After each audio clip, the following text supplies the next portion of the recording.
Buenas tardes. Disculpad el retraso un poco más largo de lo normal hoy, pero hubo algunos incidentes en el viaje de Juan Carlos y Amancio y están, como se puede decir, recién llegados aquí a La Coruña. Les agradecemos, lógicamente, que desde el primer momento que hablamos con ellos, allá por el mes de noviembre, y que fijamos la fecha del 30 de mayo para que estuviesen en nuestro ciclo, clausurando esta sesión final, pues que no hayamos tenido que mover ninguna fecha y que el compromiso que establecieron con nosotros, pues que se haya mantenido. Les agradecemos mucho esto. Hoy está con nosotros Amancio Prada y Juan Carlos Mestre. Respetando a Amancio, voy a empezar por él, Amancio, Juan Carlos después continúo.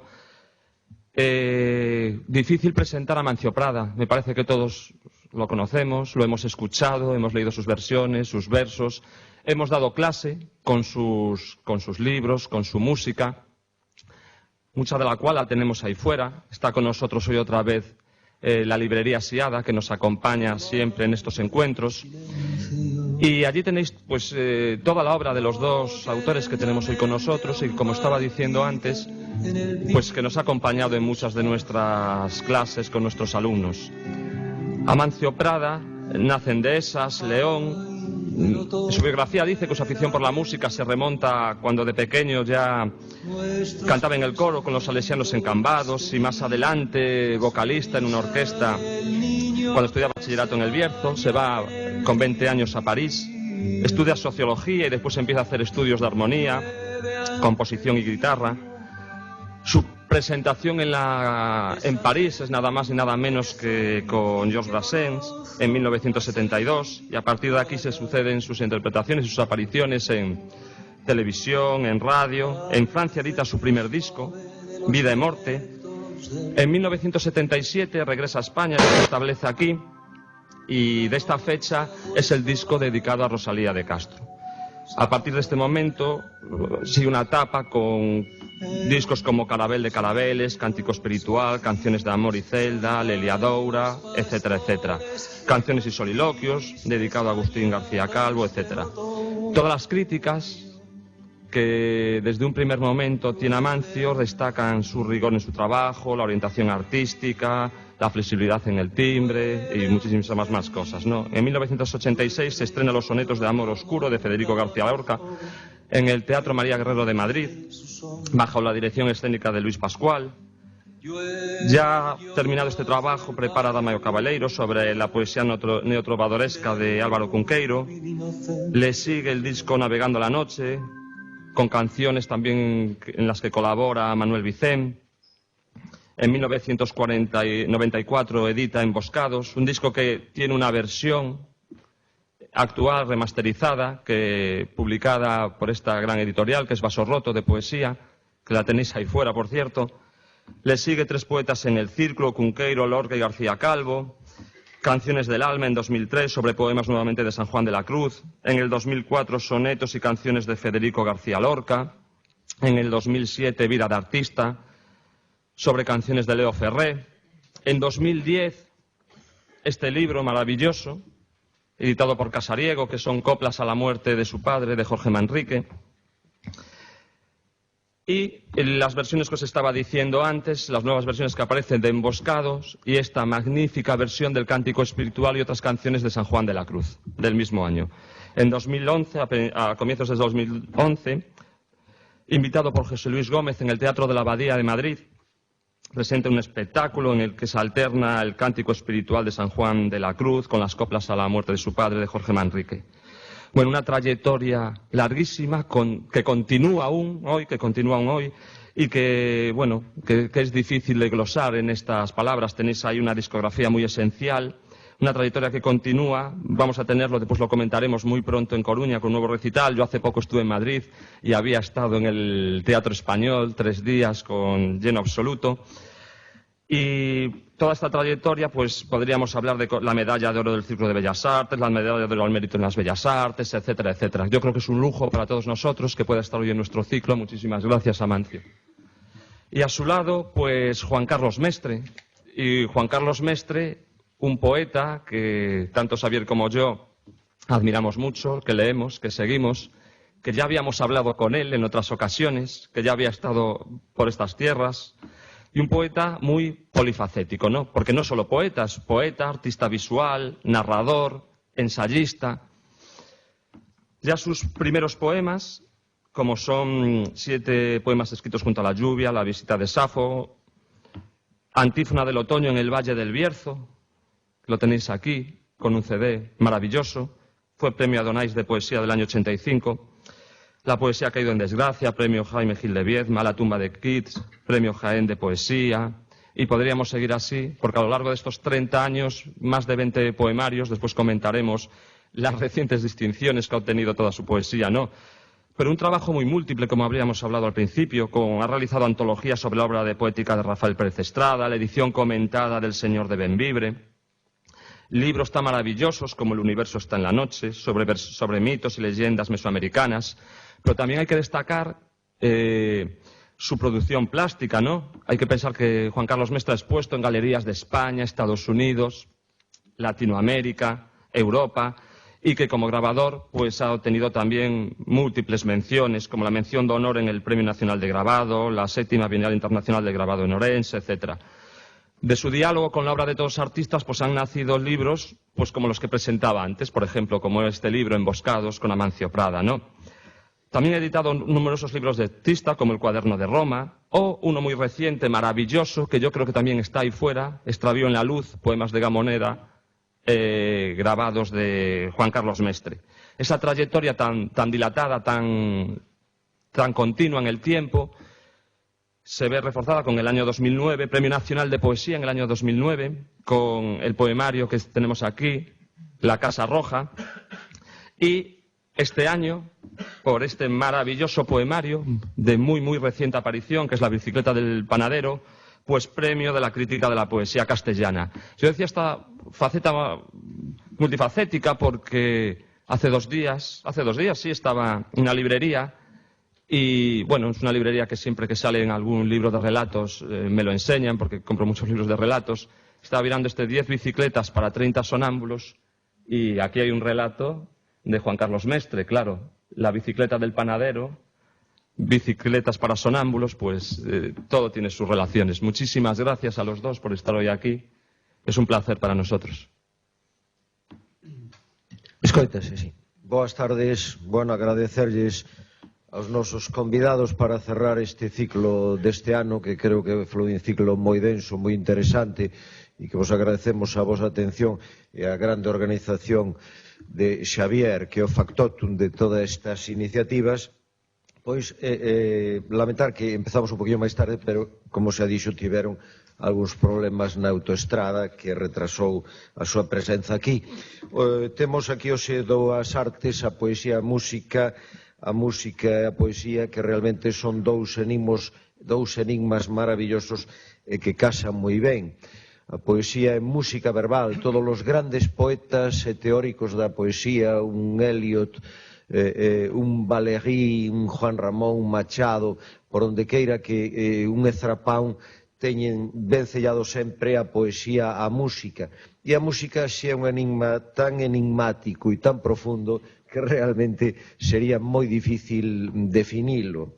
E nos quixemos ter hoxe aquí a un poeta e a Amancio Prada como cantautor, pero como cantautor tamén como figura intelectual e cultural dunha sociedade, no sentido de que é claro que os nosos, todos nós, pero os nosos rapaces nas escolas, a xente nova, dedícalle moito tempo a escoitar música. Estamos nunha sociedade que quizá hai unha transición entre o homo tipográficus máis convencional no ámbito cultural e vivencial a un homo máis sinestésico no que a música e o mundo da imaxe ocupan unha grande presenza. Entón, nós creemos que son figuras culturais que se poden parangonar cos máis grandes pintores, escultores, narradores, músicos. Eu creo persoalmente que os cantautores, cando son deste nivel, ocupan xa ese Olimpo, vamos dicilo así, das grandes personalidades que nos nutren e nos alimentan no ámbito cultural. Mestre é un artista moi polifacético, como dixo Javier. Aconsellovos que entredes na súa páxina web, é extraordinaria, e podedes incluso recomendarlle aos alumnos, porque é unha páxina preciosa, fascinante, con todo ese mundo de maxia que el ten. Tanto nas artes plásticas como na súa poesía, Mestre conecta con moitas cousas. Empeza coas artes primixenias, das que coñece moito, ou mal chamadas primitivas, a arte como maxia. Eu creo que o mundo da maxia está moi pendiente del, e é algo nel de xamán, unha imaginación desbordante e a presencia do mundo dos soños, do mundo do subconsciente, do mundo da imaginación. Tamén é músico, anda co acordeón por aí adiante como un acordeonista errante, ese instrumento tan nobre como popular que é o acordeón, tan melancólico ás veces tamén, pero tan celebrativo e festivo, tan de rúa e de taberna, e que a mí me fai recordar aos afiadores coa súa xiringa. E logo ten outra cualidade que é a de rapsoda. Recita moi ben e, de feito, teñen feito cousas en comuns que son maravillosas. Unha delas é esa antífona que oíamos de fondo, pero que escoitaremos despois aquí e que tedes fotocopiada, esa antífona de los valles del Bierzo, que é unha delicia, esa voz do Rapsoda e esa voz do cantante, do músico, do poeta músico, que son extraordinarios. Como poeta, eu creo que Mestre parte da idea do principio analóxico universal. Todas as cousas teñen unha analoxía, unha comparación. Entón, el metaforiza todo. É un poeta que parte dunha tradición visionaria, surrealista, onírica, profética, con dimensión de profecía, e unha das persoas que eu tiña visto, polo menos no Estado español, que máis ten profundizado niso que se chama escrita automática, que parece moi pouca cousa, pero que é algo moi complexo e infinitamente máis variado do que parece. Entón, el explorou moito todos esos horizontes que abriu o surrealismo, tanto a nivel teórico, pola vía de Bretón, como a nivel práctico e universal, porque o surrealismo realmente é universal. E claro, iso leva ao emprego do versículo longo, sempre con esa dimensión rasódica, sempre emprega o verso libre e incluso o poema en prosa. E ás veces o versículo é tan longo que case estamos no poema en prosa, para darlle saída a ese alento salmodiante, esa efervescencia do dicir que el atira toda do ámbito do subconsciente. E participa de moi variadas tradicións, dentro dese vitalismo que Mestre ten. Por un lado, dos románticos, desde Blei para aquí. Tamén da gran poesía visionaria do XIX, Baudelaire, Rimbaud, Lautréamont, ese gran Nerval. Tamén coñece moi ben poetas como Saint-John Perse, que non son tan coñecidos, pero que son extraordinarios e dos que se ten nutrido. Coñece extraordinariamente o surrealismo francés, Breton, Cipoll, Éluard, Aragon. Tamén o surrealismo español, ese surrealismo do que dicían Paul Elie e Vittorio Bodine, que dicían que era un surrealismo máis controlado que o francés, porque Mestre tamén sabe cando meter o acelerador e deixar o fluido subliminal e profundo do subconsciente fluir como un chorro automático, ou cando vai medindo e vai no conducindo ao seu mundo. Esas dúas rédeas realmente manexas moi ben. Claro, tamén coñece moi ben todos esos surrealismos latinoamericanos. Temos que falar en plural porque desde un chileno como Rojas, un mexicano como Octavio Paz, un Enrique Molina argentino, non? Os peruanos como César Moro, ou mesmo creacionistas como Vicente Huidobro. Hai un momento en que xa non se sabe cando o creacionismo está nas lindes do surrealismo e o surrealismo, porque realmente en Altazor e noutros textos de Huidobro xa sería moi difícil, se nos poñen un cachiño, dicirse dun poeta surrealista ou dun poeta creacionista. Tamén coñece moi ben a tradición de certos heterodosos como Carlos Edmundo de Ori, que admiramos moito e que faleceu non hai moito, ou Cirlot.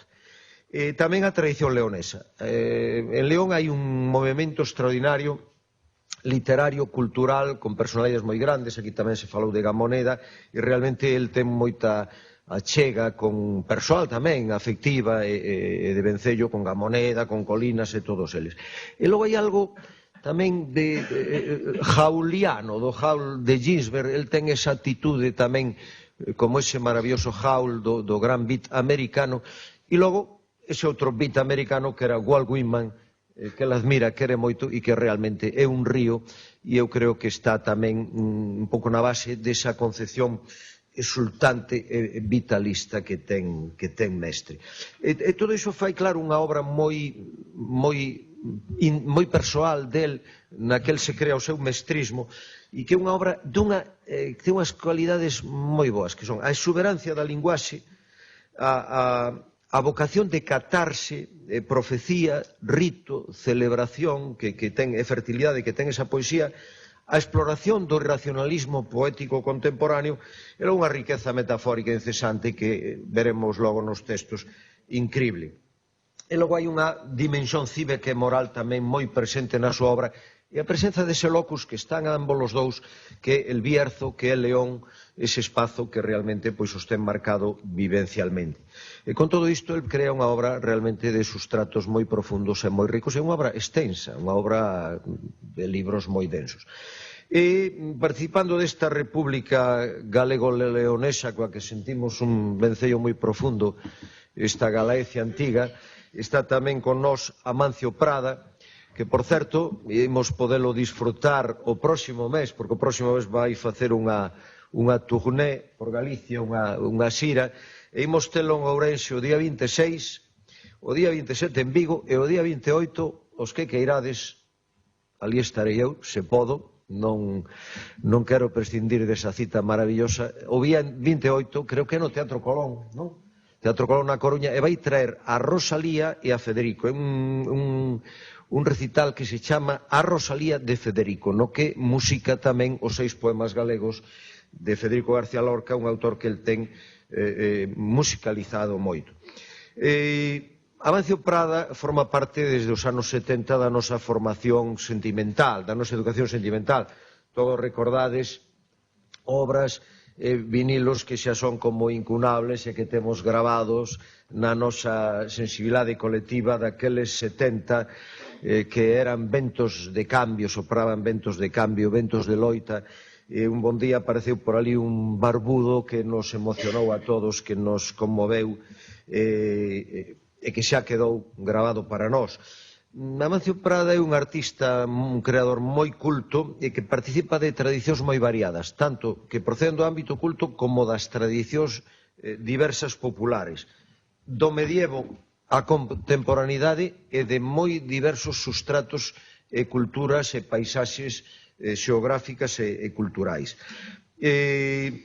Coñece moi ben a canción francesa, de feito xa comentou Javier que comezara con Brassens, e os que admiramos moito esa gran tradición do Ferré, do Brel, de voces femininas tamén extraordinarias, que están un pouco eclipsadas, claro, pola potencia do mundo anglosaxón nas media, pero que realmente é unha tradición a recuperar e dunha grande potencia. Estes días que morreu Mustaki, quizáis podemos lembralo e homenaxealo desde aquí, porque ademais Amancio Prada ten, entre outras cousas, un disco espléndido como versionista de Leo Ferré, un disco extraordinario que amosa, eu comentaba unha empatía con Leo Ferré increíble. Incluso hai cancións como esa La memoria e el mar, que é como un laio de principio a fin, que hai que cantala nun ton e nun espírito, esa longa canción que realmente moitos coñeceredes, e se non recomendarvos tamén esa faceta, ao mellor menos coñecida del, pero impresionante, do disco de Leo Ferré que se chama, creo, Vida de Artista, creo lembrar.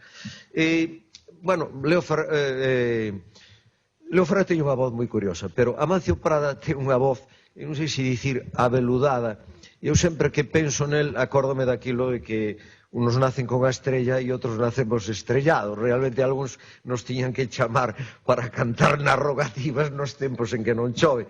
E realmente é que ten unha voz privilexiada. E logo unha voz moi fermosamente educada que se foi facendo complexa, matizada, rica, fonda, emotiva, e que é cálida, é unha voz cálida, é unha voz que parece que nos acolle, é como un paladeo das palabras, cun sentido do rimo, é un sentido da emoción dramática na escena realmente extraordinario. Eu, cando estaba reflexionando disto, acordábame daquel aforismo de Bergamín: saber é sabor, porque realmente o seu cantar é saborear.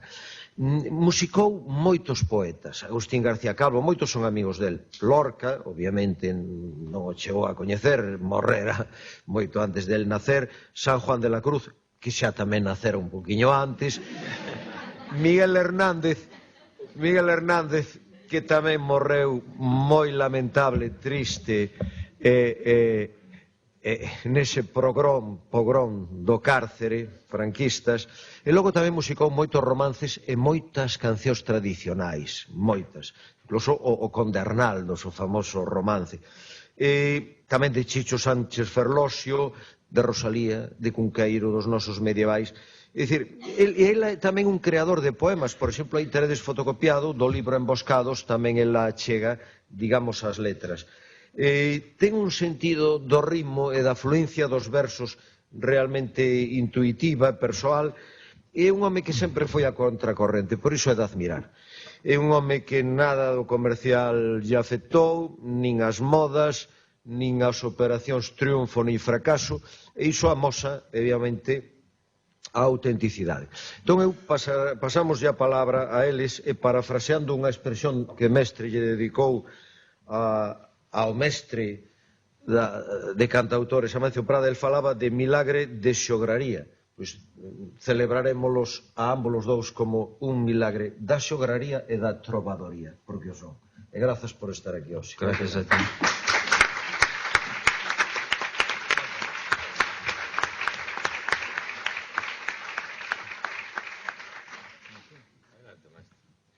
Bueno, muchas gracias Javier. Muchas gracias, Xavier.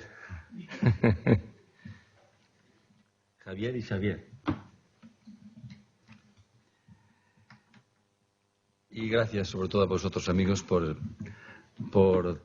darle con vuestra presencia sentido y estímulo a la nuestra, aquí en esta mesa o cúmulo de mesas tan impresionante que parece como una muralla de madera de roble, de Carballo. Bueno, sí, fue en noviembre cuando nos llamaste.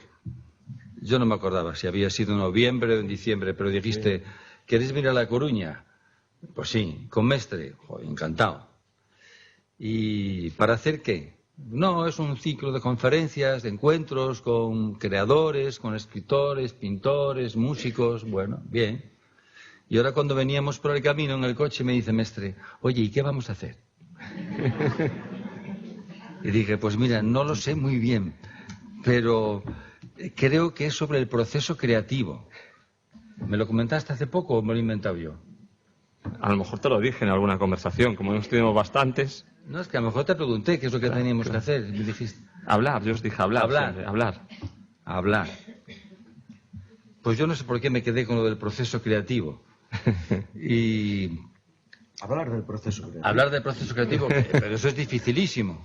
Es dificilísimo. Claro, viajar con Mestre es un regalo porque la conversación es muy amena y enriquecedora. Pero veníamos, de pronto, me puse a recordar y la verdad es que ya hemos colaborado en ese proceso creativo, plasmado, por ejemplo, en este libro de poemas de Emboscados. Realmente, bueno, tiene la partitura, tiene el poema, pero para mí lo más valioso del libro es el glosario literario que hace en la segunda parte, glosario literario y glosario gráfico, ambos de Mestre.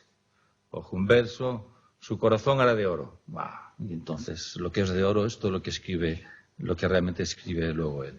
En el caso de este otro libro, de las coplas de Jorge Manrique, pues también queríamos hacer un libro de artista que se llama ahora, ¿no? Algo más que lo que es un CD que va aquí metido, pero todo lo demás, las iluminaciones del poema, que viene, digamos, transcrito en la, ¿cómo se dice?, tipología o o grafía antigua, clásica, y en la tipografía moderna, pues cuando viene caligrafiado a mano por Pablo González, las ilustraciones son acuarelas, y en la segunda parte, con la tipografía moderna, son una técnica que se llama frottage, que creo que son todos motivos del cementerio de los ingleses en Roma, donde Mestre estuvo becado en la Academia de España en Roma. Y aún antes de este libro de Emboscados hubo una primera edición, pero es una edición que editó la casa de Juan Ramón Jiménez en Moguer, donde sí, también está la partitura, la línea melódica al menos. ¿Y qué más? En el disco este de Escrito está, que es de no sé de qué año es. Maravilloso este disco. Lo que es el libreto, precioso, es todas las... No te importa que enseñes. Bueno, me da un poco apuro.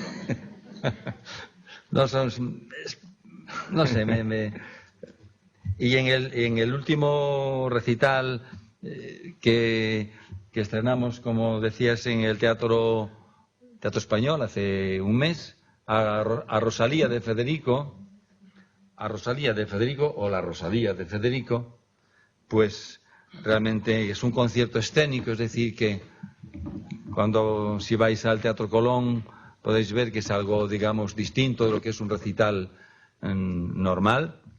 No es porque sea muy espectacular, pero sí que hay una puesta en escena y una dramaturgia de ese viaje, de ese encuentro y de ese enamoramiento de Federico García Lorca con Rosalía, iniciado a una edad muy temprana y de la mano de Rosalía de Castro, cuya tumba él va a visitar cuando tiene 17 y 18 años en su primer viaje de estudios, digamos, al acabar el bachillerato en Granada, que si bien un grupo muy selecto de alumnos acompañados por su profesor de historia y de artes, hacen un viaje por Ávila, Segovia, Burgos, Silos, y llegan a Santiago. Y en Santiago, además de ver lo que se supone que verían, como no, fueron a la tumba de Rosalía y, curiosamente, 2 años más tarde, Lorca escribió una salutación, la salutación elegíaca a Rosalía de Castro, que además de un poema hermosísimo, es sorprendente cómo en 1919, cuando casi que ni aquí se sabía o se apreciaba bien la figura de Rosalía, un poeta del sur, desde la arena del sur caliente que pide camelias blancas, ya está, digamos, trazando ese arco, esa imantación por el país de la lluvia alta y pausada, como decía Federico, que se sintió también al llegar a Galicia un poeta de la alta hierba, poeta gallego, y escribió esos 6 poemas que son auténticas joyas, poemas tan enxiebres como el que más, hondos como lo era también la poesía de Rosalía. Yo recuerdo en el año 75, cuando salió el disco de Rosalía, un crítico, Antonio Gómez, decía: si no sonara sacrilegio, me atrevería a decir que estamos ante un disco de una poesía tan honda como la de Antonio Mairena. Ya veis, tantos años, muchos años después, esas 2 voces hondas parece se juntan y se encuentran en ese recital de Rosalía de Federico, y desde luego hilvanado con ese itinerario poético que escribió Juan Carlos Mestre. Es una colaboración fruto de la amistad, una amistad que se nutre también de esta afición, de este trabajo de cada uno, y yo desde luego siempre que puedo me arrimo a su cabeza, porque es como una lámpara. Cuando estaba haciendo las versiones de las canciones de Léo Ferré, vosotros sabéis que no es fácil traducir la poesía a otro idioma, y tal vez traducir una poesía o la letra de una canción tenga incluso un punto añadido de dificultad, puesto que has de cantar ese nuevo texto con la misma melodía, es decir, respetando ya no solamente el espíritu del poema, sino también el ritmo, la rima, en fin, tratando de sembrar como esa semilla perenne que es la poesía, que es semilla antes que fruto, sembrar esa semilla en otra tierra para que nazca, que aflore y que suene con otro acento, pero dando la sensación de que nació en esa nueva lengua, en ese nuevo paisaje. Habla tú ahora un poco, mestre. Sí, porque esto no es un... Ya, es lo que pasa. Bueno, buenas tardes, queridas amigas y amigos.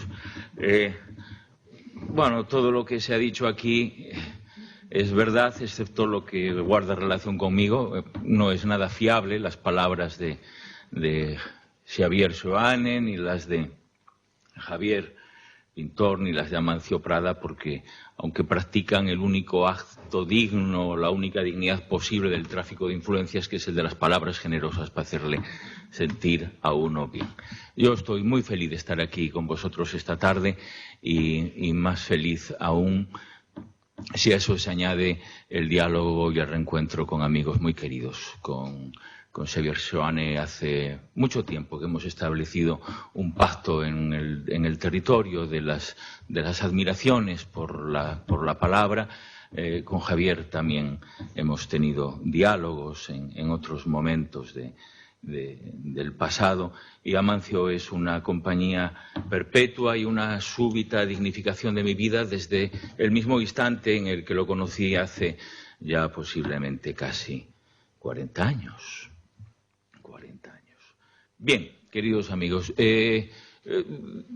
Seoane nos propone que hablemos de lo único que no puede hablar un creador, que es del proceso creativo. Al menos no puede hablar si no entra en las retóricas de la solemnidad, que no creo que sean propias para esta tarde y que tampoco ustedes la soportarían. Con razón o sin ella, uno debe de decir lo que piensa, y lo que yo pienso en este momento es que el diálogo que hemos tenido Amancio y yo está fundado en ese territorio donde, queridos amigos, la poesía, el arte, la palabra, la música se convierte en un acto de legítima defensa contra la soberbia obstinación del poder para mentir. Creo que en los momentos que vivimos, una obra como la de Amancio Prada, en relación y vínculo, en alianza con las palabras perdurables de otros poetas, vienen a recordarnos varias cosas. Una, por ejemplo, podría ser que la poesía y la música son los únicos no discursos, no humillantes de la historia, que nunca un poema, nunca una canción, nunca una obra musical han contribuido a otra cosa que no sea la dignificación de la conciencia humana. Decía Shelley, el poeta, que los poetas eran los legisladores del universo. Hoy, queridos amigos, no hace falta que les diga que eso no fue así y nunca fue así. Los legisladores del universo son lamentablemente los grandes sátrapas y de los que han hecho del dolor humano y del comercio de las especies de la mentira el único negocio cotidiano de las plusvalías. Es más que probable, entonces, que, como pensaba Walter Benjamin, el gran botín de los amos no sean ya las plusvalías, sino la cultura. Y, por tanto, todos aquellos que resisten desde la cultura, es decir, desde la intensificación crítica de lo que pareciera que es lo único que no tiene valor, la palabra, el empeño de la palabra comprometida con la dignidad en la lucha por la felicidad de los demás, por la gestión óptima de los recursos, por el cuidado de los bienes colectivos, sea lo que para mí me merece respeto. Y me merece respeto esencialmente las personas que han apostado su vida por esa legislación de lo invisible, aquello que, no teniendo ninguna presencia en la sociedad de consumo porque no genera plusvalías, que parece que es lo único que otorga valor de uso a la actividad de una persona, han empeñado su vida y están dispuestos a cumplir el encargo que nadie posiblemente les haya hecho, pero que van a cumplir hasta el último día de su vida. Es decir, hacer del silencio una articulación sonora vinculada con la reivindicación de la conciencia civil de una sociedad que quiere regresar a los grandes tiempos de la esperanza, que pretende a través de la música, de las palabras, de la poesía, regresar al territorio de las ensoñaciones, donde aún es posible la utopía de la felicidad y donde todavía es posible seguir pensando que algún día terminará la época inmerecida de los mercaderes.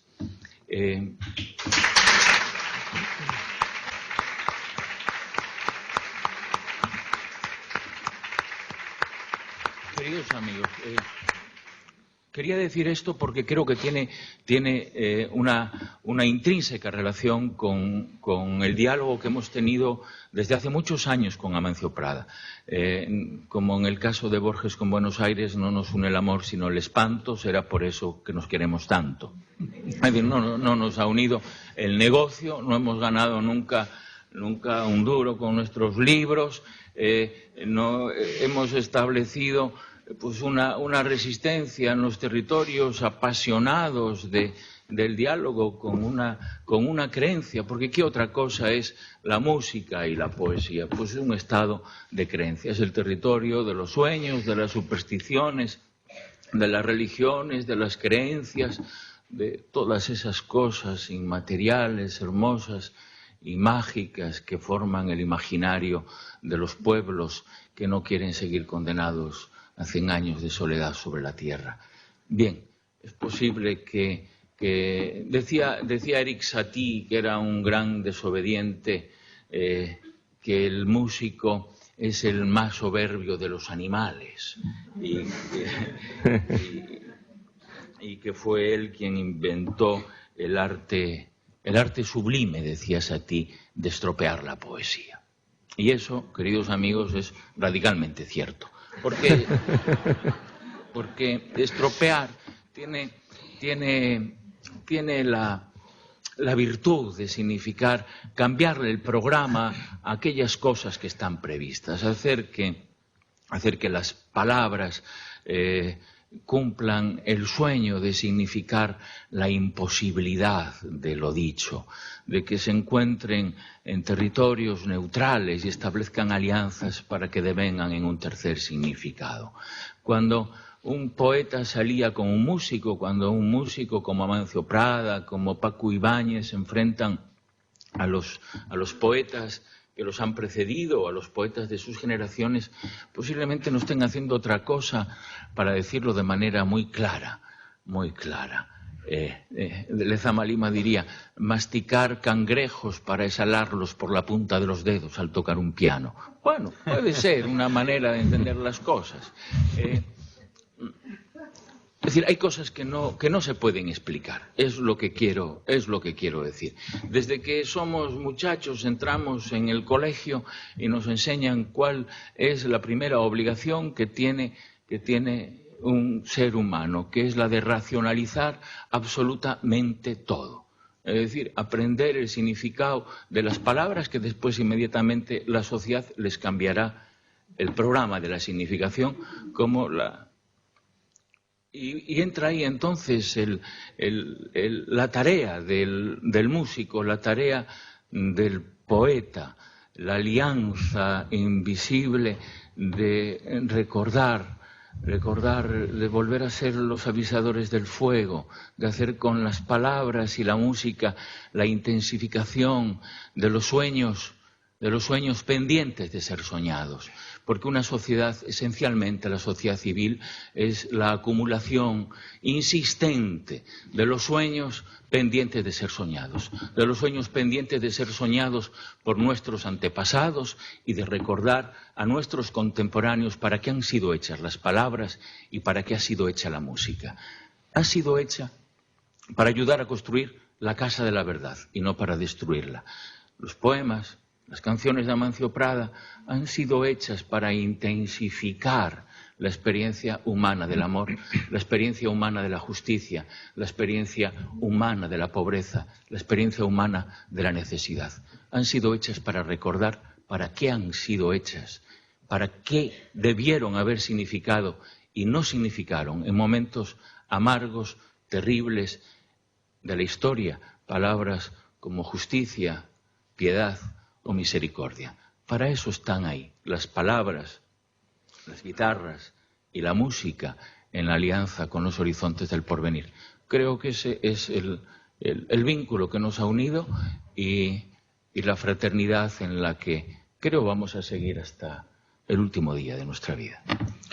Sí, como acabáis de comprobar, Juan Carlos Mestrecual Guimán nació en El Bierzo, porque realmente su lenguaje, su oralidad es muy semejante a su escritura. Es curioso el ritmo casi bíblico y profético que tiene tu palabra también cuando hablas.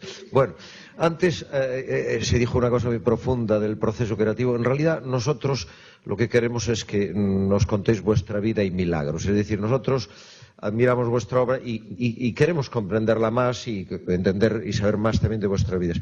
Y una cosa que os preguntaríamos es, por ejemplo, tanto a Amancio como a Juan Carlos, es decir, ¿cómo fueron los inicios en el que uno descubre de repente que una vocación de Bacare, de llamamiento, algo que no está de moda, porque a la gente ahora no se la educa para que elija una vocación en la mayoría de los casos, sino simplemente que se busquen un trabajo y que estén muy preparados para el ámbito laboral. Yo creo que es algo muy olvidado, pero en personas como vosotros la vocación es otro grado, hay una llamada, como dice etimológicamente. Entonces, de alguna manera, ¿cómo fuisteis descubriendo eso? ¿Cómo fue surgiendo? ¿Cómo fue también vuestra educación personal, formación en esos aspectos? ¿Y cómo fuisteis engrandeciendo ese horizonte y albiscando en gallego, ¿no? Contemplando ese horizonte que un poco os llamaba y en el que os sentíais creadores?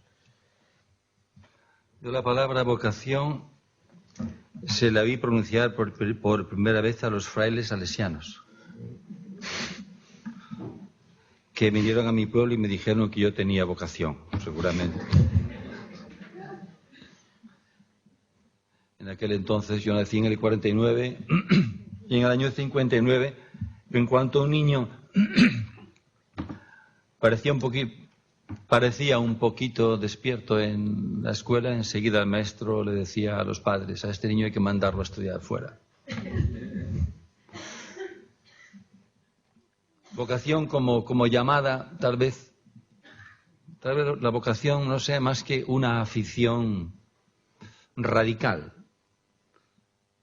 perseverante, tenaz. Y en ese sentido, yo me recuerdo cantando siempre. Y antes que a mí, recuerdo a mis padres cantando. Mi padre araba la tierra con un arado romano, tirado por dos vacas, que podían ser la Estrella y la Navarra, o la Roja y la Mora. Y mientras iba arando, yo iba delante de las vacas haciendo como que hacía algo, y parecía que él iba sembrando en el surco romano recién abierto, junto con el trigo, la salmodia de su propio canto. No era un canto de florituras, era un canturreo, era un rumor que tenía bastante de lamento, pero no siempre.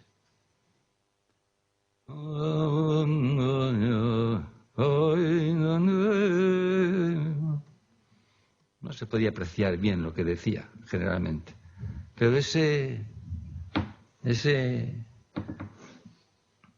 salmodia, ese rumor,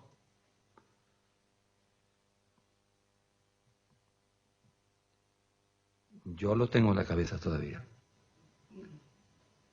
Y después llegábamos a casa y mi madre, que era la que cantaba bien de verdad, pues estaba cantando. Mientras limpiaba los cristales o fregaba los cacharros o apicaba los pimientos.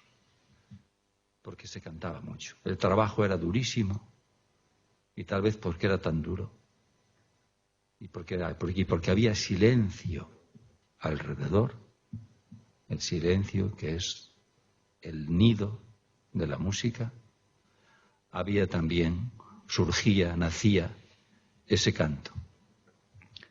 Y a lo mejor fue ahí donde surgió esa afición. Y es verdad, yo de niño me recuerdo cantando siempre. Me gustaba cantar por Antonio Molina.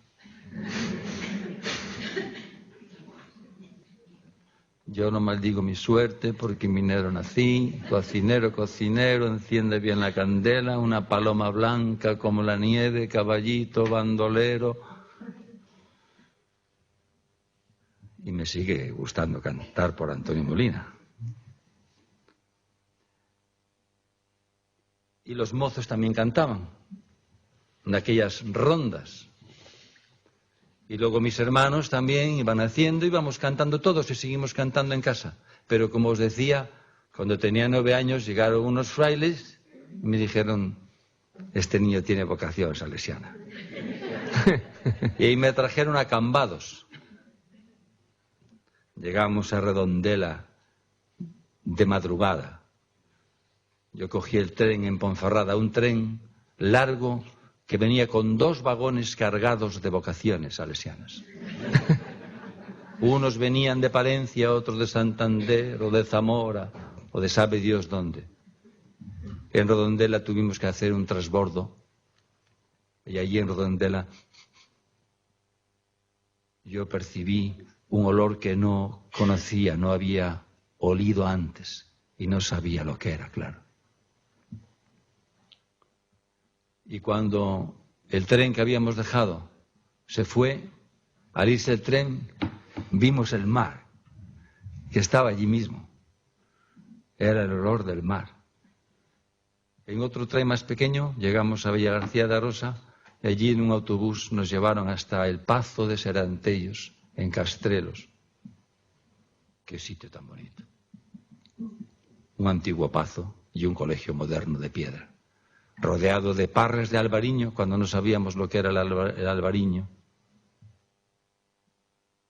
y magnolios, y mirtos, y naranjos, y pinos, muy cerca del mar. Excursiones al mar, excursiones a la montaña, y cantos y juegos, y cantos y juegos, y juegos y cantos, no solamente religiosos, también. Non podo olvidarte, terra, terriña, non podo, teño morriña. Esa canción la aprendí entonces con los frailes. O Ay Jalisco no te rajes, por ejemplo. Y era solista de coro. Y todo ese, y lo tocaba la bandurria, y tocábamos en las ruinas de Atenas, de Beethoven, y cosas así. Cuidado, ¿eh? Y requiems, y de todo. Fueron 4 años, perdí con la pubertad, la verdad es que perdí la vocación. Me volví a mi pueblo y me enrolé con una orquesta Juventud, la Orquesta Juventud de Villaverde de la Abadía. Un día estaba yo con mi padre que estaba regando unos manzanos y apareció Jerónimo, que se llamaba el guarda del agua. Y le estaba comentando a mi padre, pues se ha formado una orquesta en Villaverde de la Abadía. Son 2 saxos, saxo tenor, saxo alto, trompeta, acordeón y batería. Les falta el vocalista. Y dice mi padre, pues que lleven a este, que está todo el día cantando. ¿De verdad? ¿A ti te gustaría? Dijo, hombre, a mí sí. Pues vete que te van a hacer una prueba. Me hicieron una prueba, me hicieron aprender un paso doble que se titulaba Tengo miedo torero. Traje de luces y negra montera, tarde de toros la plaza reverbera. Fijaros qué cosas. Bueno, pues ahí estuve cantando 4 años. Pero, y termino ya brevemente, en breve, después, con 14 o 15, al acabar el bachillerato, me fui a Valladolid a estudiar dirección de empresas agrarias, porque yo quería ser como mi padre. Mi padre fue alcanzó la dignidad de caballero de la Orden Civil del Mérito Agrícola, el pionero de la fruticultura moderna en el Bierzo, el que empezó a plantar árboles enanos. Hasta entonces los manzanos eran tan grandes, cada vez las ramas más altas, las manzanas más arriba, más difíciles de recoger, más difíciles de tratar, pero vinieron unos apóstoles del Instituto de Colonización del Servicio de Extensión Agraria y empezaron a predicar la buena nueva de las nuevas técnicas. Y mi padre, que era un hombre con una inteligencia natural enorme y con una valentía y con una generosidad y siempre pensando en el bien de la gente, de su pueblo, que nunca ha salido de su pueblo, y mira que emigraba entonces la gente ya de aquella, empezó a plantar árboles frutales. Yo lo admiraba muchísimo, su capacidad de trabajo, el primero en el trabajo, pero era el primero en la diversión, lo cual ya te humillaba del todo. Este tío, no hay quien pueda con él. El primero que se subía a la mesa y se ponía a bailar el tani tani. Y mi madre jaleándolo. Y los demás igual. Y estaba suscrito a una revista que se llamaba El Cultivador Moderno, que se editaba en Zaragoza. Y allí en esa revista yo leí que se acababa de fundar una escuela en Valladolid de dirección de empresas agrarias. Y pues voy para allá. Y en Valladolid me sentí de pronto por primera vez arrancado de mi tierra, de mi paraje natural, de mi medio natural. Y supe lo que era la morriña. Y cuando leía Rosalía, entonces descubrí la poesía. Porque lo que Rosalía escribía era lo que yo estaba sintiendo dentro. Como chove miudiño, como miudiño chove, por la banda de leiño, por la banda del estrove. Venderon os bois, venderon as vacas, o poto do caldo e a manta da cama. Este vais e aquel vais e de todos se van. Que pasa ao redor de min, que me pasa que eu non sei. Teño medo dunha cousa que vive e que non se ve. Teño medo a desgracia traidora que ven e que nunca se sabe onde ven. Maio longo, todo cuberto de rosas. Para algúns telas de morte, para outros telas de bodas. E así, e así, e así. E entonces yo empecé a leer aquellos versos y me borraron todos los cantos que yo que venía cantando hasta entonces. Y casi simultáneamente escuché una vez por la radio y poco tiempo después en persona a Paco Ibáñez cantar Andaluces de Jaén. La poesía es un arma cargada de futuro. Me pegué una hostia del caballo como San Pablo en Damasco.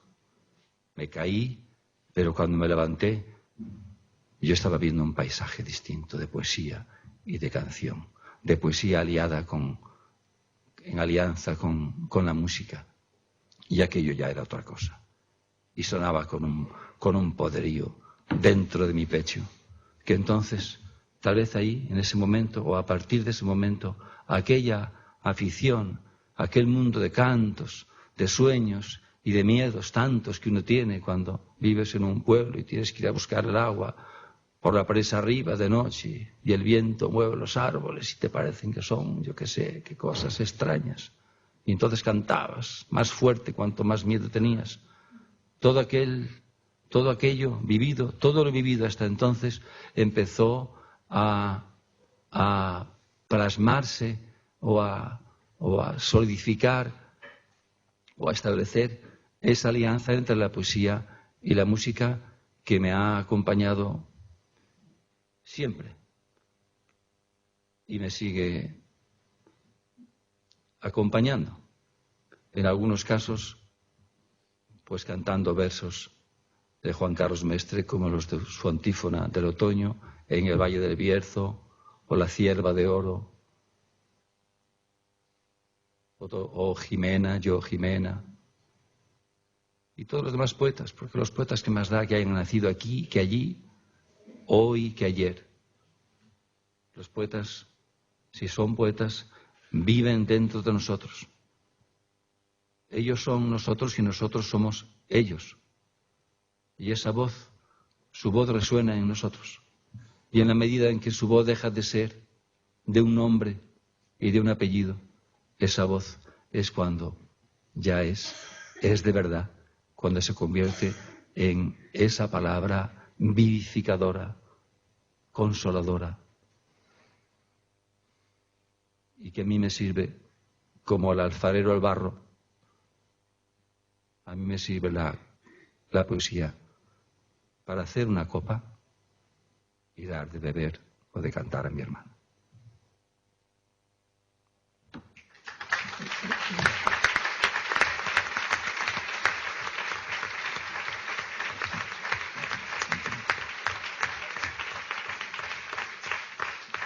Sí, cantaban en Agua Viva aquello de Alberti, que una vez que la palabra la abandonaba el poeta, ya era de todos los hombres.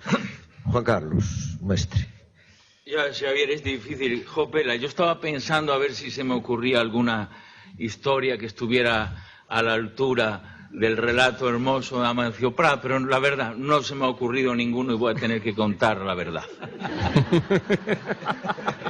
Yo soy hijo de un panadero y nieto de un sastre, y mis abuelos fueron emigrantes pobres. Bueno, pobres es una reiteración eufemística. En mi pueblo, en Villafranca, no eran emigrantes a Cuba ni los condes ni los marqueses, que los había, sino los campesinos a los que se les pudrían las patatas en las huertas. Bien, en mi casa, queridos amigos, a mí me hubiera gustado tener libros y poderos decir que comencé en la poesía pues leyendo a Saint John Perse, o los poemas de André Breton, o a San Juan de la Cruz, o a Rosalía de Castro. Lamentablemente en mi casa no es que hubiera pocos libros. En mi casa no había ningún libro. Ninguno. Ni uno. No había ninguno. Me enseñó a leer mi madre. Y claro, como en la historia de Amancio, siempre en aquellos tiempos había un cura por medio. En el colegio, un colegio libre adoptado, el colegio público de Villafranca del Bierzo, lo dirigía en aquel entonces. Hay que dar los nombres de la misma manera que es un imperativo categórico de la memoria nombrar a las víctimas civiles de la historia. Hay que nombrar también a los autoritarios victimarios. El director era un padre Paul llamado Ramón Aizpuru Aizpillaga, que nos molía a palos directamente. Las clases de latín o de griego eran una auténtica pesadilla, nadie era llamado por su nombre, todos teníamos unos motes ofensivos y sabíamos que salíamos al escenario de tortura cuando recibíamos un bofetón por atrás de manera sorpresiva, que era el gesto delicado para decirte sal al encenado. Aquello, yo, la verdad, el único refugio moral que encontraba contra aquella terrorífica circunstancia civil que era ir al colegio, lo confieso muy emocionadamente, fue encontrar en las páginas de un libro el primer poema que yo leí y aprendí de memoria en mi vida. Que por mayo era por mayo, cuando hace la calor, cuando los trigos encañan y están los campos en flor. Cuando canta la calandria, responde el ruiseñor, cuando los enamorados vanse a servir a la... Todavía oigo resonar las bofetadas mientras yo me refugiaba en aquellos versos. Y cuando llegaba yo al fragmento, matómela un ballestero, dele Dios mal galardón, os juro que también yo pensaba que esas palabras tenían para mí la intención iracunda de que a ese criminal pedagógico cayera sobre él el dardo de la justicia divina. Bien, cuando yo regresaba a casa, queridos amigos, mi madre siempre me estaba esperando en el balcón. Esperancita Mestre, la mujer, como todas las madres, de mayor dulzura. Y desde el balcón me recibía con unas palabras de una inusitada, cotidiana y redentora delicadeza. Mestrín, sube, hay un petirrojo en las hortensias. las palabras con las que mi humilde madre me hablaba eran las palabras más parecidas a la delicadeza del poema que a mí me salvaba cotidianamente la vida en las duras aulas de la educación autoritaria del franquismo. Descubrí no racionalmente, pero intuí que había otro lenguaje, que había otra manera de construir la felicidad cotidiana de las relaciones entre las personas y que había personas que hablaban con palabras de dureza para ofender y romper e impedir el proyecto de la felicidad espiritual de los demás, y otros que solo estaban en la vida, como mi madre, para hablar con sus hijos, con las más delicadas palabras que le había puesto el tiempo de la vida y la ausencia de libros en casa. Empecé a leer. Mi abuela era analfabeta y, curiosamente, claro, lo único que se leía en casa, la verdad, al no haber libros, eran los prospectos de los medicamentos. Y yo leía los prospectos cada vez que mi abuela campesina regresaba de la huerta, siempre regresaba con algún dolor. La palabra reuma era como una palabra, no existían otras enfermedades, el reuma lo era todo, era el resumen ontológico de todas las categorías penosas del individuo. Y siempre me decía, Maestrín, ha subido Ramira, que no suena de la bodega, a que le leas el prospecto. Y yo leía los prospectos como quien lee el Pentateuco. Era una cosa muy sorprendente. Voy a ser muy breve, pero es que era así. Yo recuerdo que cuando llegaba la palabra ácido acetil salicílico, a mi abuela mostraba un cambio de actitud. Claro. Y es que entre ellas hablaban y sabían que esa era precisamente la palabra mágica que curaba el dolor. Las palabras, empecé a entender entonces, yo tenían una función ritual y mágica. Es decir, la palabra ácido acetil salicílico era una palabra benefactora, portadora de un grado ciertamente de permutaciones cabalísticas que afectaban a la... al bien de las personas.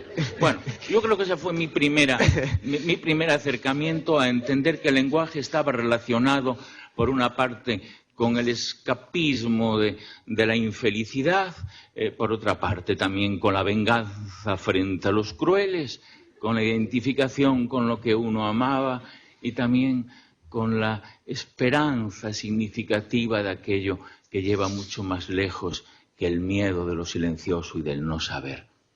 Que la poesía era algo que estaba al alcance de todos, porque era un uso determinado del lenguaje. Eso lo entendí enseguida porque empecé a escribir algunos desdichados versos que tampoco olvidé. La primera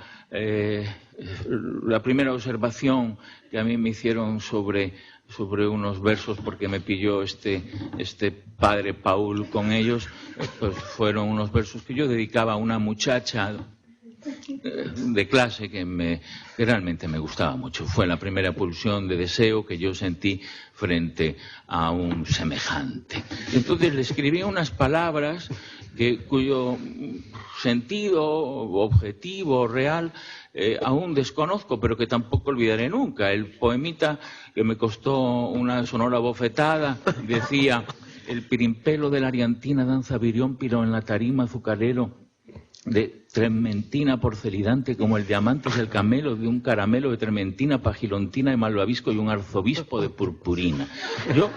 Eso fue lo que le escribí a mi amiga. Ya. Obtuve el resultado, el objetivo perseguido, que fue reclamar su atención. Y yo le enseñé ese poema a un poeta local, Gilberto Ursinos, que se convirtió en mi gran amigo y confidente. Era un joven poeta que decidió abandonar voluntariamente la vida a los pocos años y me enfrentó por primera vez a la realidad terrible de la pérdida y de la muerte y del dolor humano. Fue para mí un enigma un enigma terrible. La mañana de su muerte, el 1 de mayo del 74, mi padre llegó a casa con un pequeño paquetito que no olvidaré nunca. Lo he escrito en alguna parte, envuelto en papel de estraza, atado con unas cuerditas de bramante y escrito con un lápiz de carpintero, porque estaba escrito con 2 colores. Decía, dáselo al niño. Era un regalo que me dejó Gilberto Ursinos antes de abandonar voluntariamente este mundo. En ese paquetito había 3 libros.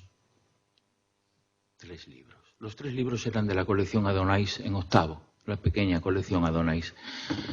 Estaba la Návasi de Saint-Jean-Perse, los cantos de Ezra Pound y un libro que fue el primero que leí, Sublevación inmóvil de Antonio Gamoneda. Lo abrí y el primer verso que leí de poesía contemporánea está todavía brillando en mi conciencia. Ese verso de Antonio Gamoneda, que después en la vida sería mi maestro y es mi amigo, decía, la belleza no es un lugar donde van a parar los cobardes.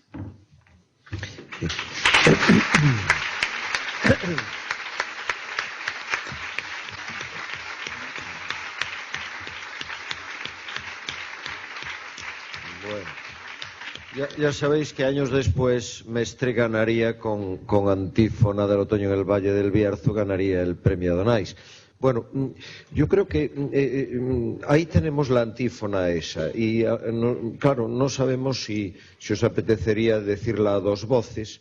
Era un deseo personal que tendríamos, pero si no, quiero decir, por ver algún texto vuestro, pero antes, ya que hablaste de tu padre, hay un poema muy hermoso y recita muy bien Mestre. En el folio 5, Retrato de familia, ¿te animarías a leerlo como homenaje a tu padre, ese poema que hablas de Cuba? Que lo tenemos fotocopiado ahí, y entonces podemos oírte, seguirte. Mi padre es un poema dedicado a tu abuelo. A mi abuelo, Leonardo Mestre, que era gallego, era de Castro Caldelas. Su familia era de Castro Caldelas. Y claro, yo siempre... El retrato de familia era un retrato en la casa familiar en Villafranca del Bierzo, al fondo del pasillo había un retrato en color sepia en el que estaba mi abuelo y mi abuela. Mi abuelo tenía 18 años cuando se fue a Cuba. Salió de Castro Caldelas hacia Vigo, tomó un barco y se fue a Cuba. Y en el barco se conoció a Rosa González, de la aldea de Moral, del Bierzo, al lado de Villafranca, que tenía 17. No había visto nunca el mar, ni la luz eléctrica, ni... Es terrible. Sí, escribí este poema. ¿Cómo dice? Ciego de Ávila, provincia de Camagüey, isla de Cuba. Mi abuelo tocaba el clarinete y tenía un cinturón con hebilla de oro. Esto sucede en 1920, delante de una tela pintada con palmeras y pájaros que habrían de ser multicolores. En una calle de La Habana, recién llegado de Vigo, Leonardo Mestre le compró a su novia una peineta de Carey. Están los dos. Él, lánguido de ojos y con un traje de lino. Ella, bajo la luz de los trópicos, es bella y me mira. Han conocido el ancho cielo y los grandes peces de los mares. Su juventud es dichosa como la aventura que acaban de descubrir. Entonces se han colocado para la fotografía y con ella, como el que es alegre y vencido por el amor, entran en el hermoso sueño de la vida. Ya nada pudo separarlos. Solo ellos saben por qué fue aquel el instante preciso del milagro.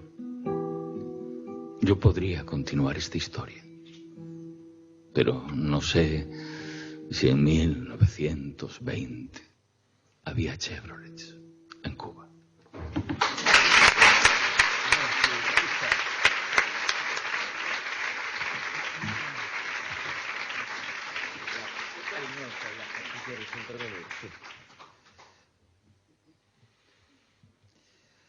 Me gustaría leer un poema de este libro,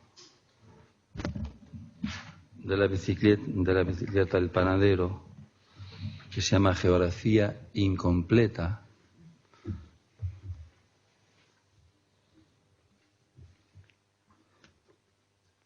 Al hilo, cómo no se sabe por qué extrañas corrientes subterráneas de la memoria afloran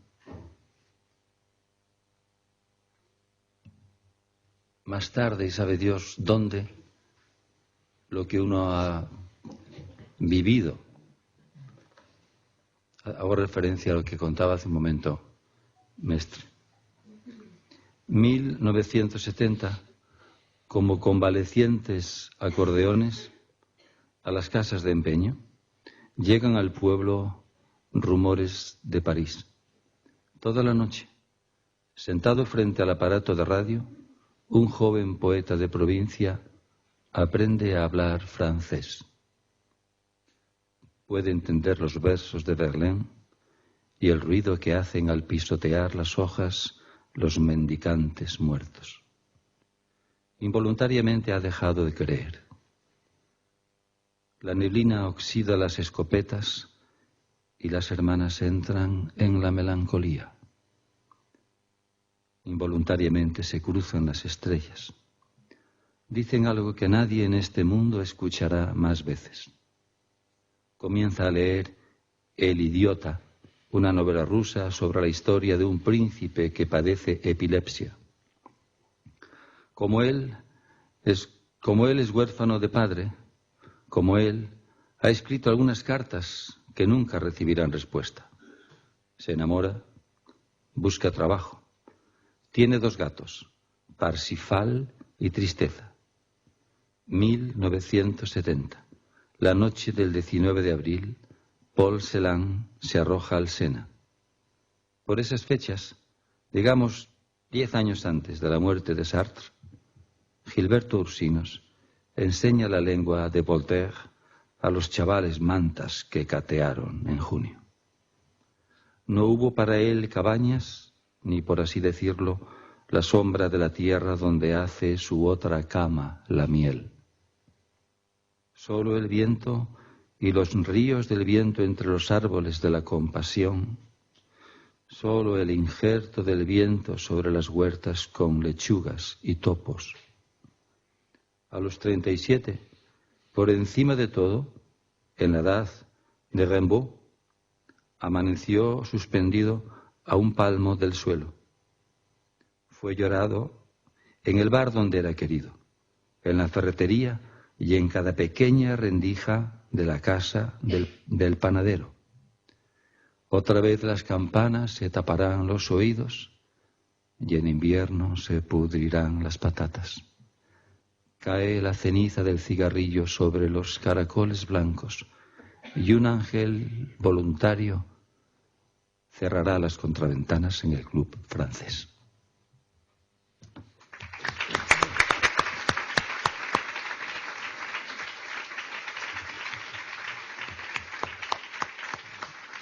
Muy bien. Bueno, ahí en el folio 4 tenemos la antífona del otoño. ¿Os apetece leerla a 2 voces o a una voz? Es que yo creo que es tan maravilloso ese poema de poemas. Leerla no. Bueno, leerla o cantarla. Claro, si la cantáis, para nosotros es aún mucho. Voy a poner una cosita aquí en el dedo, si no me hago nada. Bueno, pues vamos a asistir a una antífona impresionante, larga, bellísima, que es un poema de poemas, en realidad, de Mestre, y que viene en el disco este espléndido, Escrito está, que es una verdadera delicia. Es una canción larga de 11 minutos y 8 segundos, y ya empieza con una metáfora de esas que nos hace Mestre, que nos noquean como un boxeador que dice: lloro, ángel mío, como un caballo joven que huye de su sombra. Es típica esa. La tenéis en el folio 4 si lo queréis seguir. ¿Y cómo hacemos? ¿Lo hacemos aquí o...? Ahí tenéis micros si queréis. Sin micro, pues, pero a lo mejor delante. De aquí. ¿Queréis? Sí, ahí, a lo mejor.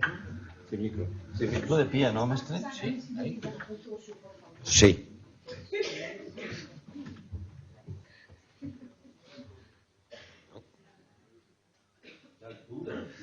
Sí, cuidado con el precipicio, que la verdad...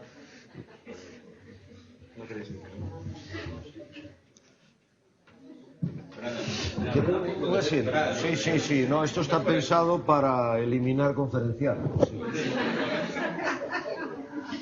Sí.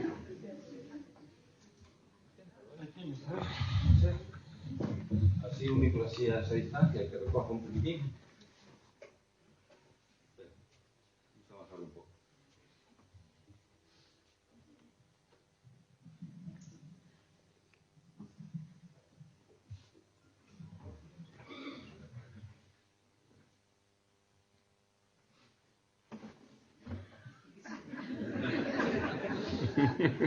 Un poco raro eso.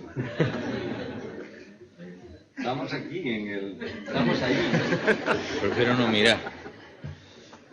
Esto se están viendo incluso los gallegos de América, y no solo gallegos. Sí. Pero sí, directo. Sí. Vamos a esperarnos, ¿eh?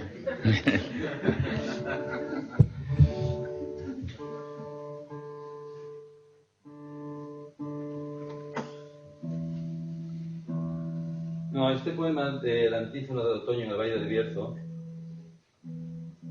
premio Donais 1985, tiene algunos poemas muy hermosos y que a mí me parecían canción. El poema es tan largo que yo decía, no, es imposible cantar todo. Pero qué bueno sería hacer lo que vamos a hacer ahora, a ver qué tal nos sale.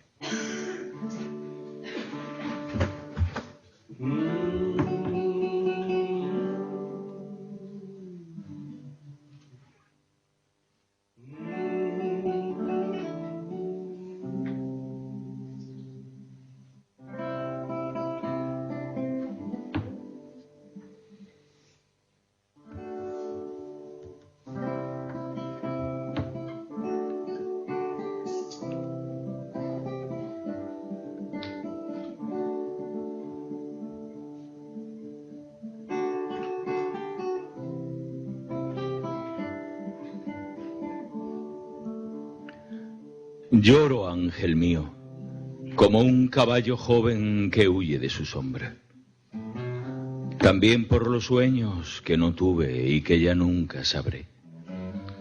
Lloro por el resplandor y los geómetras, y por los astros que caen de mis ojos como semillas o yámbicos, y lo que dicta el azogue.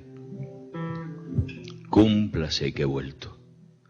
Aquel que acude a su videncia porque escrito está, porque en lo aullado da su inicio la fragancia.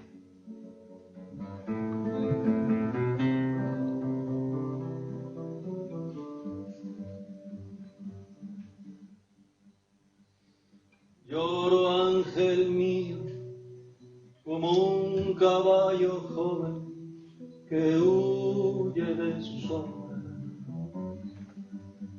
Lloro bajo el palio púrpura de la nube mi inocencia.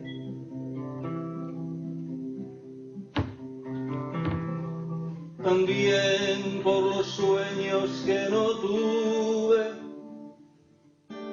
y que ya nunca sabré, porque todo se ha envanecido y me cavila y lo divulgo. Lloro sobre esta época y su dulcedumbre,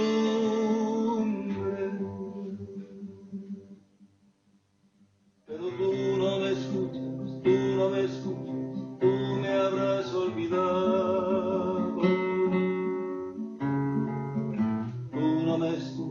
Tú no me escuchas, tú me habrás olvidado. Ungida por lo dócil y el efímero esmero de las manos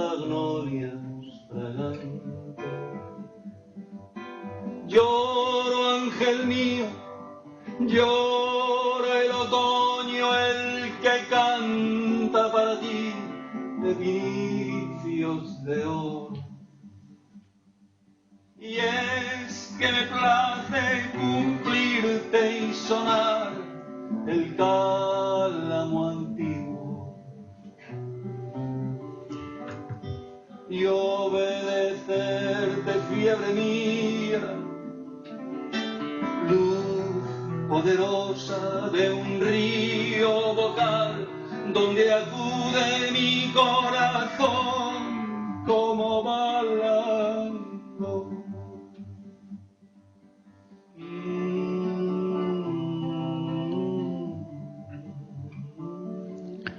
Mis antepasados inventaron la Vía Láctea. Dieron a esa intemperie el nombre de la necesidad. Al hambre le llamaron muralla del hambre. A la pobreza le pusieron el nombre de todo lo que no es extraño a la pobreza. Poco es lo que puede hacer un hombre con las migas de la piedad. Apenas quedarse dormido, recostado en el pensamiento del hambre, mientras oye la conversación de los gorriones en el granero. Apenas sembrar leña de flor sobre la sábana de los huertos, andar descalzo sobre la tierra brillante y no enterrar en ella a sus hijos. Malva será entre las tumbas hierba de los campos de Arganza.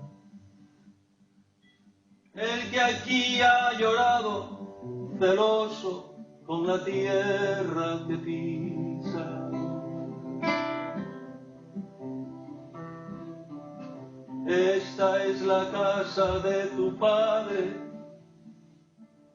la tumba del padre de tu padre, y tuya será, tuya cuando regreses. Oh, gota de fuego, muchacha secreta que has subido al oscuro. Desde la penumbra encarnada de lo que es bello y remoto. Con esa carne de rosa, oh, de columna enterrada, en el aire has entrado como una hebra de luz en mi corazón.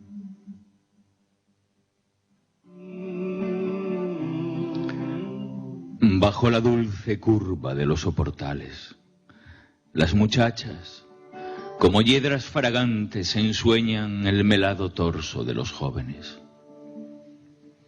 Mi memoria advierte esa dicha, el celeste vapor que los labios exhalan entre palabras secretas. Lo que recuerdo es hermoso, lo que borda la ternura sobre los valles del Bierzo, lo que lentamente abolido aún palpita como un rubí en el melodioso pico de los pájaros.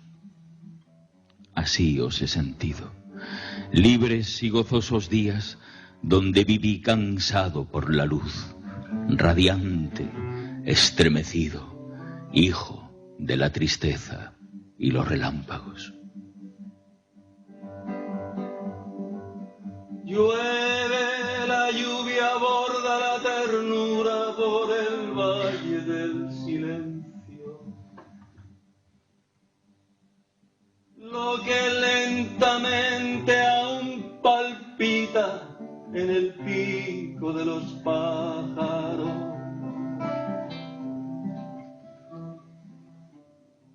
Ay, el otoño era bello, nuestros pensamientos tenían la sonrisa del niño que se baña en el río.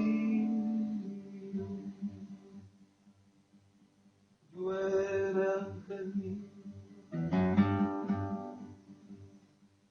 esa gente que soy y que conozco ha salido a la calle.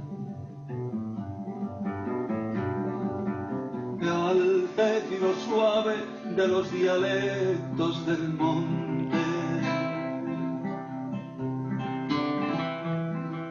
La noche ha puesto lámparas apagadas en los nidos vacíos, solitarios pastores en las tristes cabañas del otoño. Llueve, ángel mío, llueve, ángel mío, llueve, yo lloro como un caballo joven que huye de su sombra.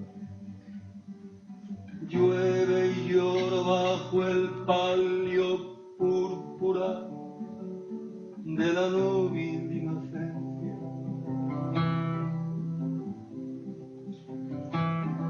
También por los sueños que no tuve y que ya no sabré, porque todo se ha envanecido y me camina y lo divulgo. Lloro sobre esta época y su dulce lumbre. El que llora, el arrobado de juglaría y el que canta para ti epinicios de oro. Es que pláceme cumplirte y sonar el cálamo y obedecerte, fiebre mía. Luz poderosa de un río vocal donde acude mi corazón como balando. Me habrás olvidado, ungida por lo doce y el efímero esmero de las magnolias fragantes. Llueve, ángel mío, llueve, ángel mío, llueve, ángel mío, llueve, llueve, y yo lloro sobre esta época y su dulce lumbre. Mi pueblo, el padre de mi padre, el triste, el pueblo, como una dulce bestia, ha entrado en el otoño.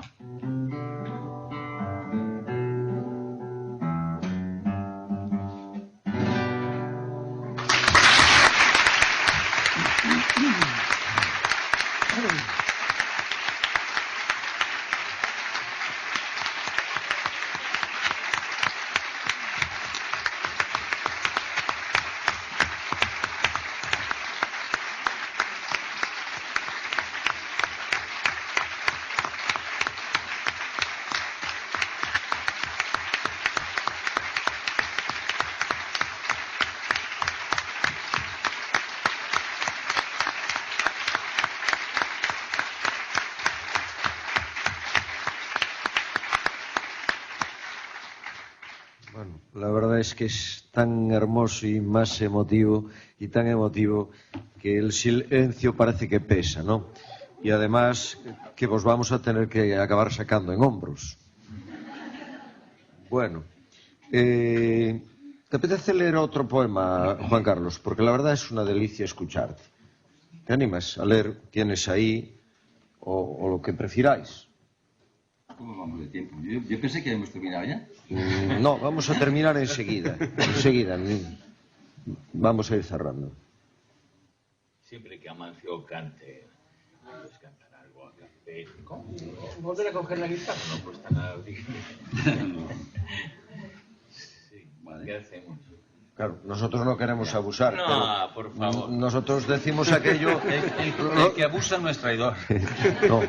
No, y diríamos aquello de no quiero, métenoslo en el sombrero, ¿no? Es decir, lo cual pues, tenemos que poner en plural. No queremos, pero si nos lo metéis en los sombreros, pues os lo agradecemos mucho.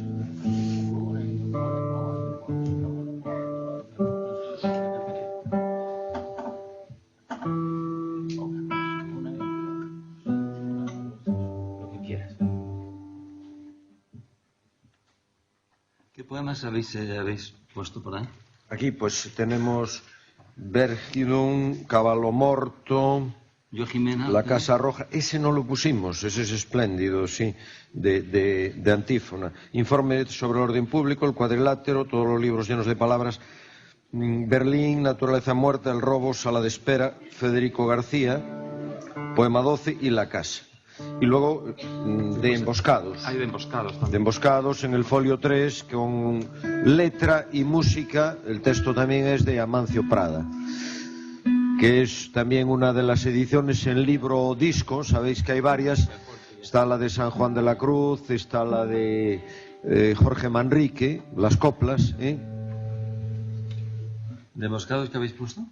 De Emboscados pusimos una serie de textos, Llegaron al galope, pusimos los primeros fragmentos todos y después salteamos alguno más.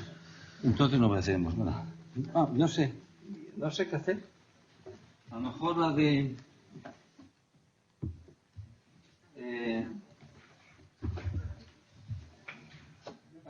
Fijaros, esa salutación elegíaca que os decía antes de Federico García Lorca, de Ricardo Rosalía.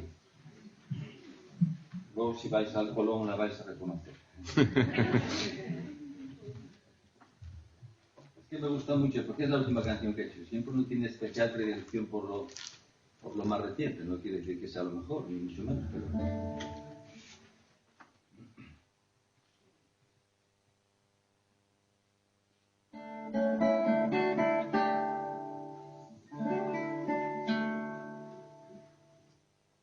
Desde las entrañas de la Andalucía, mojados con sangre de mi corazón, te mando a Galicia, dulce Rosalía, claveles atados con rayos de sol.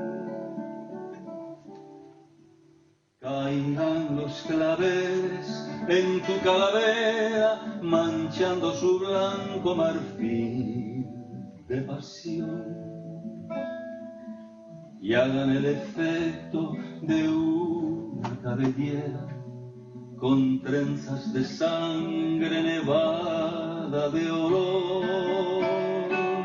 Llevan el rocío de mi madrugada, pondrán en tu cráneo vacío mi amor, y en tus huesos tristes rumor de granada, llenando de estrellas la noche cerrada, que como ceniza de sombra quemada cubre la covacha de tu panteón. Quiero que consueles mi vida exaltada, a tiempo mi alma perdió su pastor. Quiero que me cuentes tu vieja tonada, a la orilla tibia del hogar sentada, por toda la gente sin pan que sufrió.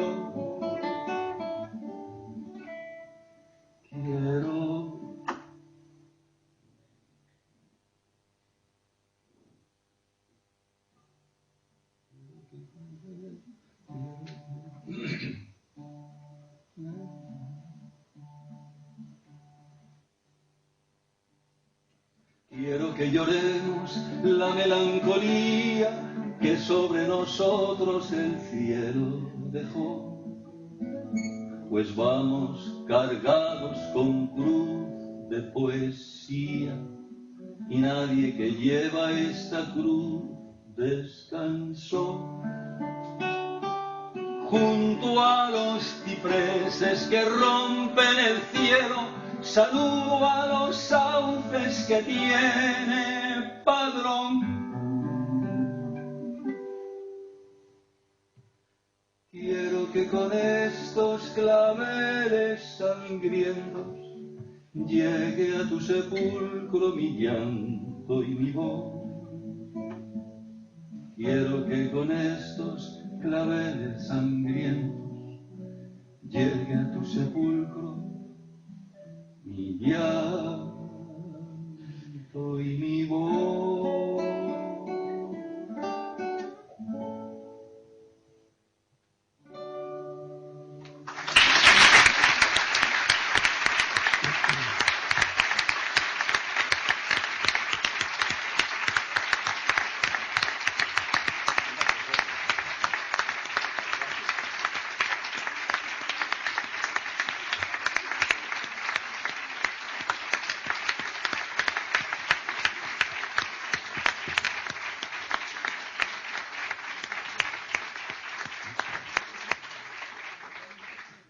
Bueno, Juan Carlos, ¿te animas entonces con un poema que tú prefieras? Caballo Morto es un lugar que existe en un poema de Ledo Ivo. Un poema de Ledo Ivo es una luciérnaga que busca una moneda perdida. Cada moneda perdida es una golondrina de espaldas posada sobre la luz de un pararrayos. Dentro de un pararrayos hay un bullicio de abejas prehistóricas alrededor de una sandía. En Caballo Morto, las sandías son mujeres semidormidas que tienen en medio del corazón el ruido de un manojo de llaves. Caballo Morto es un lugar que existe en un poema de Ledo Ivo. Ledo Ivo es un hombre viejo que vive en Brasil y sale en las antologías con cara de loco. En Caballo Morto los locos tienen alas de mosca y vuelven a guardar en su caja las cerillas quemadas, como si fuesen palabras rozadas por el resplandor de otro mundo. Otro mundo es el fondo de un vaso, un lugar donde lo resto tiene forma de herradura y hay una sola calle, forrada con tela de gabardina. Caballo Morto es un lugar que existe en un poema de Ledo Ivo. Un lugar que existe en un poema de Ledo Ivo es un río que madruga para ir a fabricar el agua de las lágrimas. Pequeñas mentiras de lluvia, heridas por una púa de acacia. En Caballo Morto los aviones atan con cintas de vapor el cielo, como si las nubes fuesen un regalo de Navidad, y los felices y los infelices suben directamente a los hipódromos eternos por la escalerilla del anillador de gaviotas. Caballo Morto es un lugar que existe en un poema de Ledo Ivo. Un poema de Ledo Ivo es el amante de un reloj de sol que abandona de puntillas los hostales de la mañana siguiente.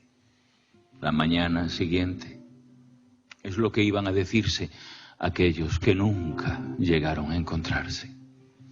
Los que aún así se amaron y salen del brazo con la brisa del anochecer a celebrar el cumpleaños de los árboles y escriben partituras para el timbre de las bicicletas. Caballo Morto es un lugar que existe en un poema de Ledo Ivo. Ledo Ivo es una escuela llena de pinzones y un timonel que canta en el platillo de leche. Ledo Ivo es un enfermero que venda las olas y enciende con su beso las bombillas de los barcos.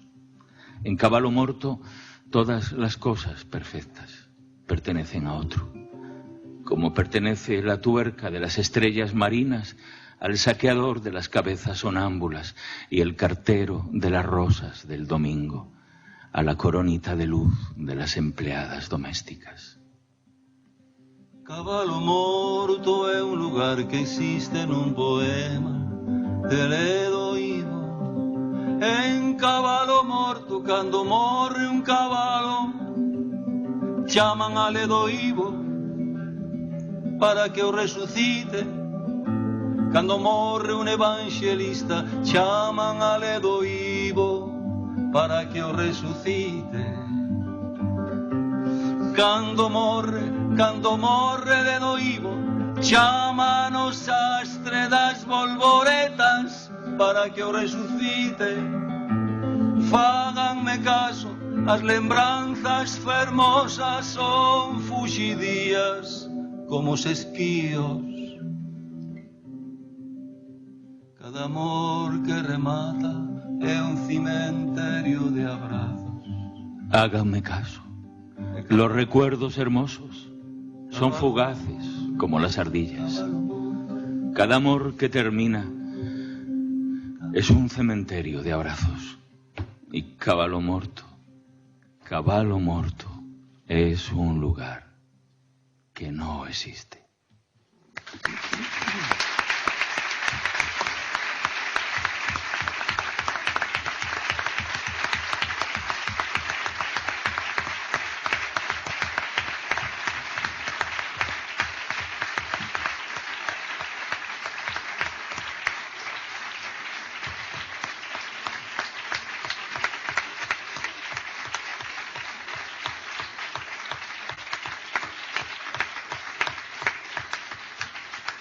Bueno, antes de pasarle la palabra a Javier para que clausure los encuentros de este año, los 10 encuentros con este brochazo impresionante de oro, la verdad que aquí ha sido un ritual de palabra mágica y que sois, como dijisteis antes, los verdaderos benefactores. Vosotros sí que lo sois. Y nos acordaremos de esa frase que dijisteis, Amancio: el silencio es el nido de la música. Y la verdad, no vamos a olvidar este recital vuestro y estas palabras vuestras hoy aquí. De verdad que no lo vamos a olvidar. Gracias.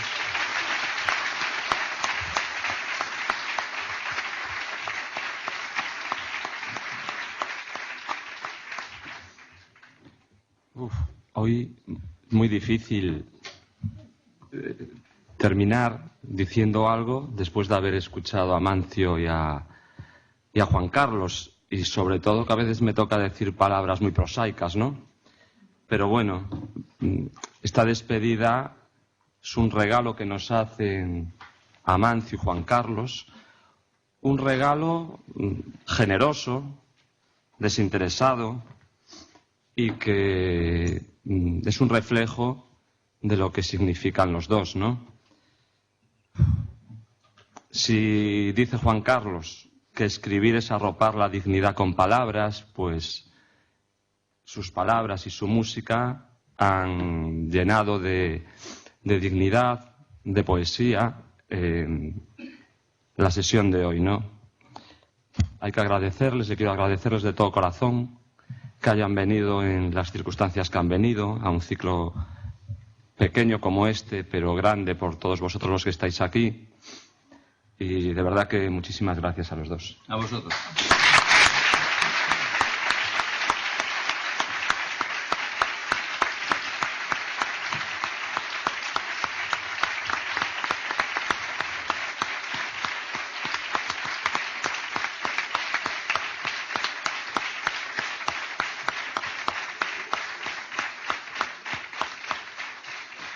Bueno, y ahora un pequeño apartado para la publicidad, para deciros que ahí fuera tenéis libros y discos de los dos creadores que han estado hoy aquí. Muchas gracias. Ya simplemente para despedir, ahora queríamos daros las gracias a vosotros, que sois los que siempre os lo digo todos los años, hacéis posible este ciclo. Por favor, una cosa muy prosaica, pero cubrir la encuesta de evaluación, que es lo que nos permite continuar. Esperamos el año que viene. Xavier y yo estamos llenos de ideas y de propuestas para un ciclo que está ahí en el albor. Esperamos que se haga realidad este próximo otoño. Y quiero dar las gracias fundamentalmente a todos los autores que pasaron, a toda la gente que nos ayudó a realizar este ciclo. Bueno, serían incontables los que tendría que decir. Y muy especialmente a mis compañeros del centro de formación, a Manuel hoy y muchos más días, que hace posible que podamos utilizar en unas condiciones óptimas este espacio, y ya de manera primordial y fundamental a Xavier Soane, como siempre digo, amigo para mí, maestro, y que posibilita que esto se pueda hacer. Muchísimas gracias.